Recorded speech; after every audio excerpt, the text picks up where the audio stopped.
اجتماعية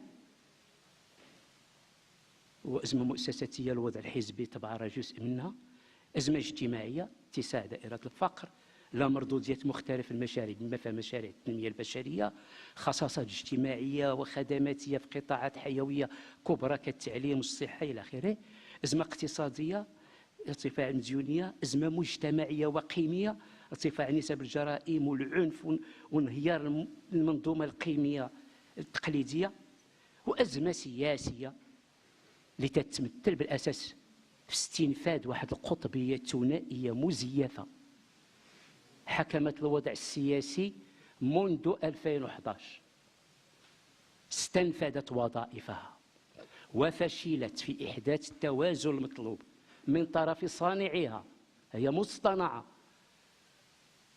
إذن أشنو المطروح الآن أمام هذه الأزمة المركبة؟ المطروح اليوم هو إعادة هيكلة المجال السياسي برمته من فوق إلى تحت، وهذا ما يقتضي إرادة سياسية حقيقية لضخ جرعات قوية في عملية الانتقال الديمقراطي المتوقفة منذ سنوات، رغم وعود الدستور الجديد المتفائلة واللي خلقها وسط النخب. مطلوب إصلاحات عميقة لمنظومة القوانين الانتخابية. هذه المنظومة القوانين الانتخابية ستؤدي بنا إلا عاودنا انتخابات، هذا الشيء اللي غادي نوصلوا له، ولقانون الأحزاب وللمدرسة والجامعة كأولويتين مستعجلتين. فتح حوار وطني ونقاش عمومي بأفق صياغة تعاقد سياسي واجتماعي جديد بين الدولة والمجتمع بمختلف مكوناته ونخبه، يحرر البلاد من انسدادات التي قادت إليها تلك الثنائية المصطنعة ويستفدوا منها القوى المحافظة والتقليدانية، واستفد منها جزء أيضا بالقوى السلطة أو القوى السلطوية اللي كنشوفوا الآن كيف تتعامل مع حراك الريف. إذن ثم رفع أجهزة الدولة يدها نهائيا على الحق الحزبي والقطع مع خلق أحزاب تابعة لها. هذه كارثة تصابت بها البلاد من 2007 و8 الآن. هذا خرق المنهجية الديمقراطية، خلق حزب جديد، هذه القضايا أدت إلى ما نعيشه الآن. إذن من هنا ضرورة يعني وجانب آخر ضرورة أن القوى اللي عندها مشتركات وطنية ديمقراطية تقدمية يجب أن تشتغل على أن تجمع نفسها وعلى المشتركات التي بينها. بالنسبة للدستور، النص لا يغير الواقع، الدستور تطبيقه رهين إذن بدرجة أعلى من تطور القوى السياسية والذاتية ديال المجتمع، ورهين طبعا بخلق ميزان قوى جديد. شكرا. شكرا على السينتيز اللي تعطات الجلسة اللي فيها طبعا أشياء اللي عميقة اللي كتطلب لنا كذلك أن نعود من جديد لنقاش عدد المقترحات اللي فيها. شكرا. كنشكرك أستاذ على هذا التدخل بزاف.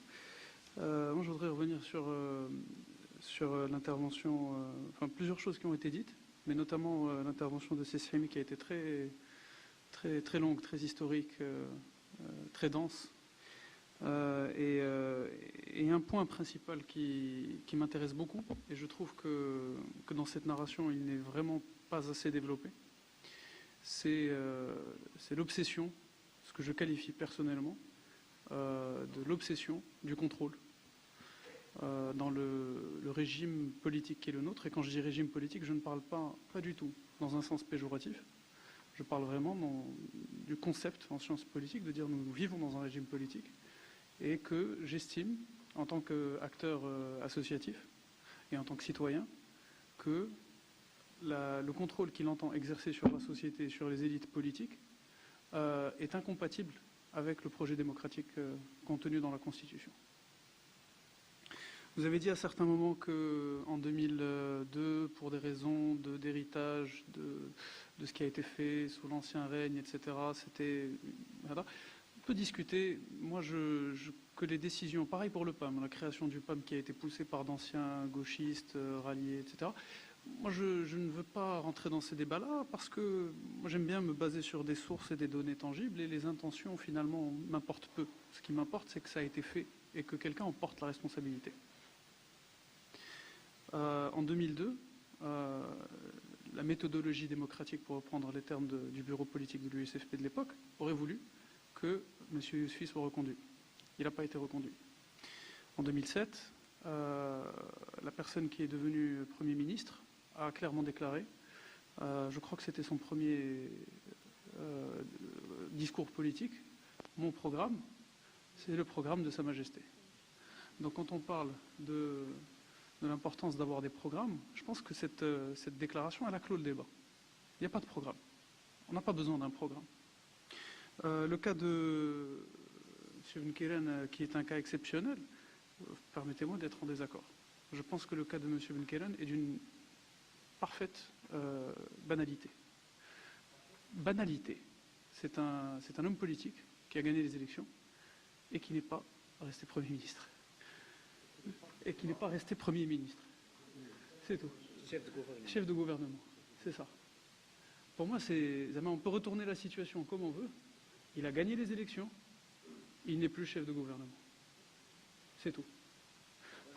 C'est pas banal. Non, mais ce qui est banal, c'est que ce que je veux dire, le cas ce n'est pas le système qui n'avait pas prévu le cas de figure qu'en fait Benkeren est une personnalité extraordinaire qui a bousculé ce qui était prévu par le système.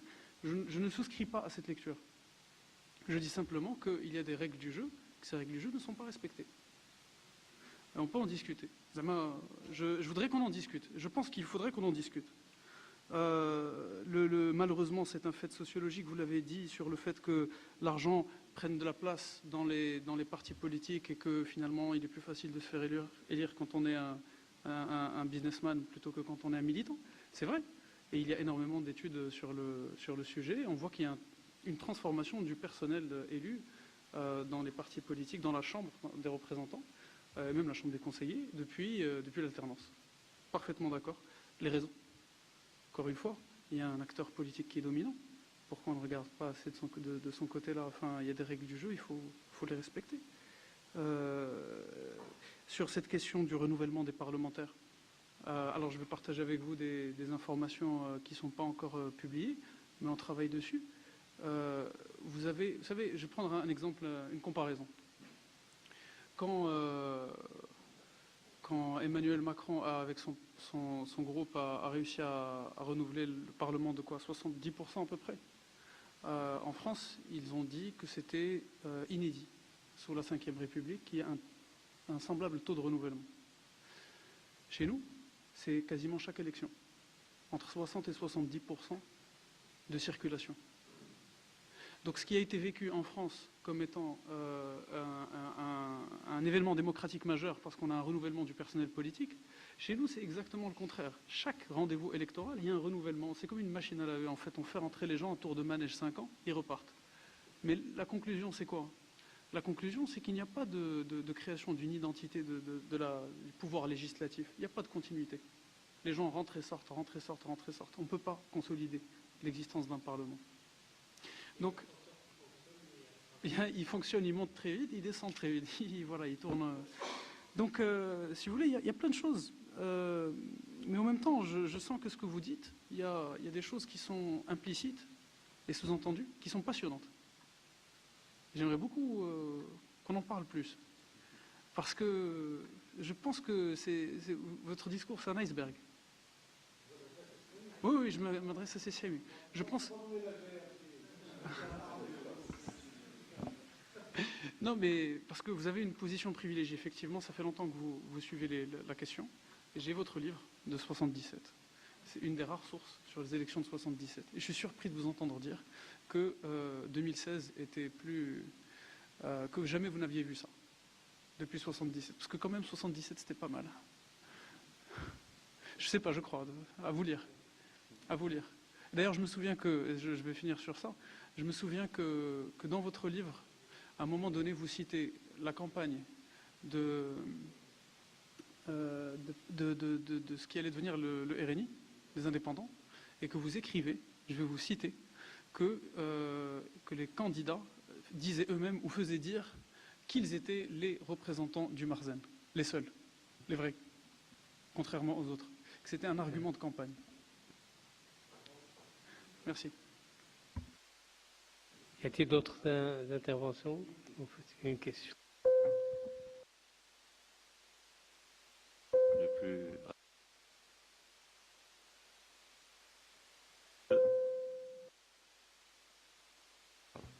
Je retiens de tout ce que j'ai entendu cet après-midi 3 grands mots, je veux dire. L'audace, on a parlé d'audace. On a parlé d'un constat qui était alarmiste de ce qu'est l'élite politique marocaine actuelle et de ce qu'est le renouvellement de l'élite marocaine. Et on est d'accord sur le fait que le système politique marocain est presque non réformable. Bon, c'est M. Sehmi qui l'a dit en particulier, mais le reste des interventions étaient presque aussi pessimistes. Je pose une question. Qu'est-ce que vous proposez comme piste radicale de changement pour qu'enfin la classe politique marocaine retrouve son dynamisme et que cette élite politique soit renouvelée au niveau législatif, au niveau réglementaire et tout simplement au niveau mentalité politique qu'on doit avoir dans ce pays. Voilà.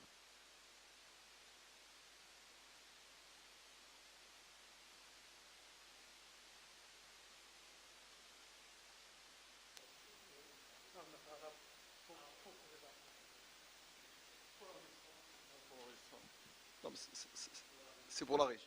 Non, simplement, très très rapidement, je ne suis pas un acteur politique, je suis un peu les choses comme un citoyen lambda. Si, je pense que ça marche. Et la vérité de toute la journée, à part un petit intermède où je suis sorti, à aucun moment, ce qui m'a interpellé, c'est que les acteurs politiques qu'on a pu entendre, en tous les cas pour ceux qui ont une histoire, à aucun moment il n'a été question de faire un bilan, une introspection, une évaluation de leur action. C'est toujours le « il », c'est toujours le « on », et à aucun moment l'acteur, le militant, l'entreprenant du fait politique, du fait social, n'a émergé. Donc, et de ce point de vue-là, moi j'aimerais bien avoir quelques réponses, en tous les cas quelques commentaires à ce sujet. Parce que ça, il semblerait que ça soit pratiquement une constance ou une constante chez tous les acteurs de toutes les couleurs. Il ne faut pas oublier qu'on a invité les personnes à titre personnel. On n'a pas invité les personnes en tant que représentants d'un parti. Et je pense que les interventions, chacun a fait son introspection à travers son parcours. Il a donné le résumé de son parcours en tant qu'analyse de l'espace où il a agi, de l'espace où il travaille. Mais ce n'est pas à lui, en tant que personne, de se prononcer sur le bilan. Enfin, oui. Je pense qu'elle était là, l'appréciation.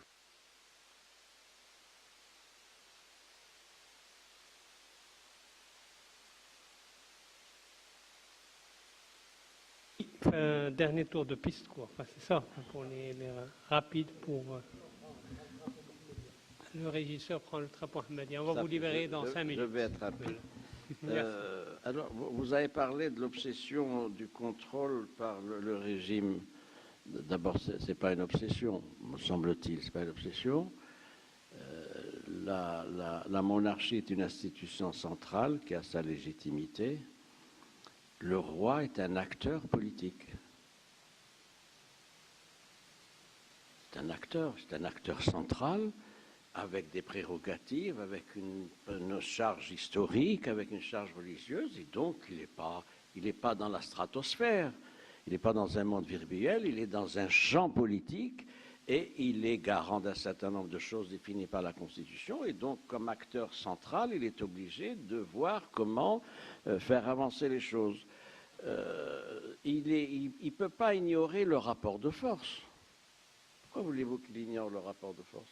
comme c'est un acteur politique, est obligé d'évaluer ce qu'offre le marché politique, quelles sont les forces en présence et comment il doit préserver la prépondérance de son pouvoir. Ce n'est pas une obsession, c'est un contrôle social parce qu'en plus il considère qu'il est garant de la stabilité et de l'unité du pays, qu'à ce titre-là, le déploiement de son pouvoir doit le conduire à assumer des responsabilités, dont la régulation du jeu politique et du jeu partisan. Première observation. Deuxième observation sur Benkiren.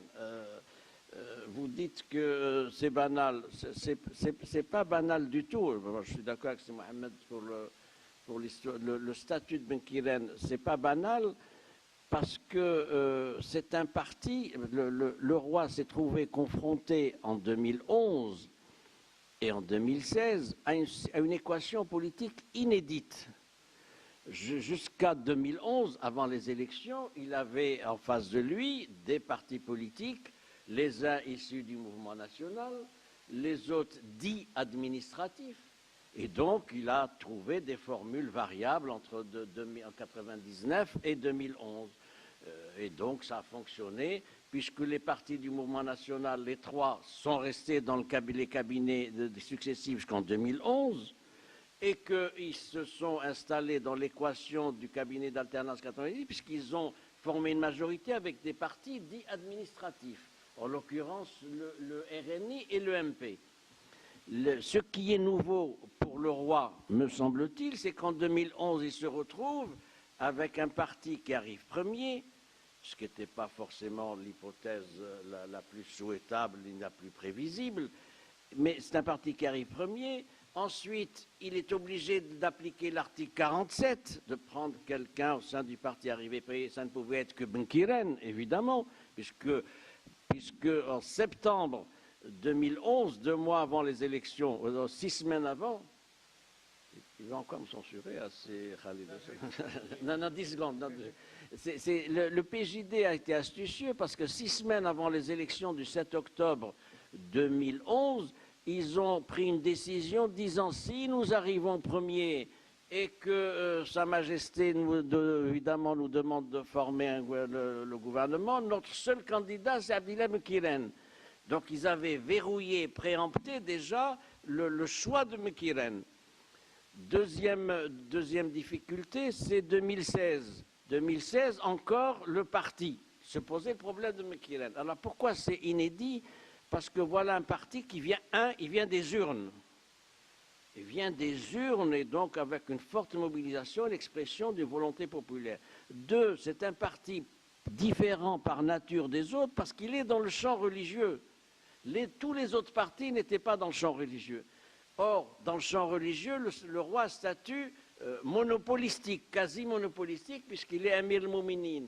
Et donc le roi se retrouve devant 2 paramètres qui n'était pas prévisible, qui n'était pas posable. Un parti qui vient des urnes, qui s'impose, et il faut le nommer, son chef. 2, c'est un parti religieux. Et donc, c'est une situation tout à fait problématique. Pour ce qui est du renouvellement des députés, vous avez fait référence au renouvellement des députés. Oui, il y a toujours eu des renouvellements, mais les profils des nouveaux élus ne sont pas comparables. En France, il y a un total renouvellement parce que les profils, ils viennent d'où? Ils ont 25 ans, ils ont 30 ans, ils étaient associatifs, ceci, etc. Ce n'est pas le carriérisme qu'il y a chez nous, ni les modes de reproduction. J'ajoute ceci. La difficulté pour les partis, c'est d'avoir de l'attractivité, du crédit, parce que souvent, ça se réduit à la gestion des ambitions personnelles. Dernier mot, c'est la dernière phrase, je vous promets. Pourquoi notre système ne peut pas fabriquer un Macron? On avait fait un dossier une fois dans un journal à Akhbar Lyoum, etc., il y a 6 mois. On avait soutenu que notre système ne peut pas fabriquer un Macron parce qu'il y a une régulation. Et il ne peut pas y avoir un phénomène comme Macron chez nous parce qu'il y a une régulation, un formatage, des règles, etc. En revanche, il fabrique des Nasser Bzefi. Mais non, pourquoi? Parce que la fabrication d'un leadership régional comme celui de Nasser Zafi, avec toutes les conséquences qu'il y a eu, etc., procède d'un blocage du mode de fonctionnement et de sélection et d'intermédiation. Donc nous sommes dans ce schéma-là.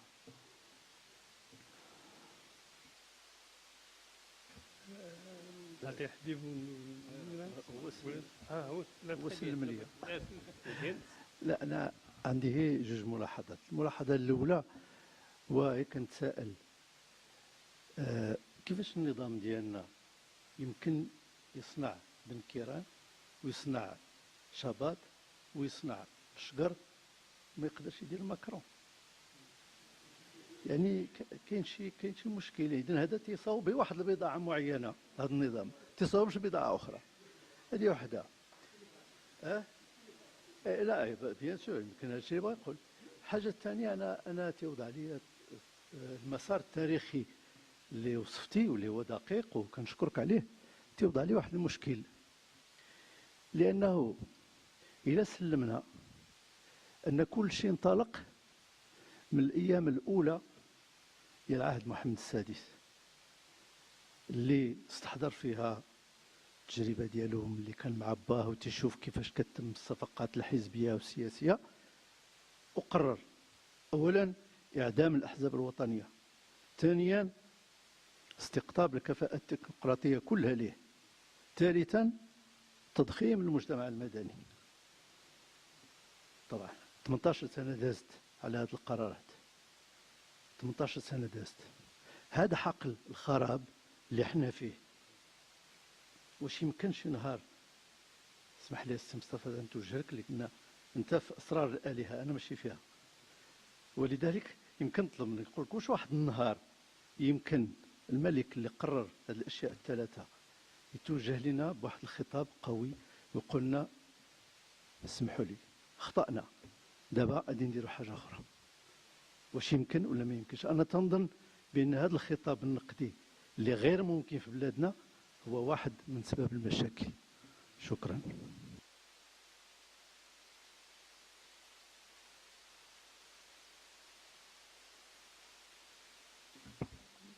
غير شي كلمه. انا غير بالنسبه لي كخاتمه، بالنسبه لي الحقل الحزبي الى الناس ما غاديش يتحمل مسؤوليتها باش تنخرط في هذه الديناميه التغيير، ما كنظنش غادي ننتظروا شي حد غادي يديرها في بلاصتنا، لان حتى لي براتيك والممارسات وغيرها راه اللي انستالي او سان دي بارتي بوليتيك في وسط واحد المجتمع اللي كذلك بتخلفه العام، لان احنا ماكرون ما غيكونش عندنا، لان ما عندناش مواطنه بالشكل اللي هي في فرنسا وبنيات ومواطن يصوت بصوت مستقل الى اخره.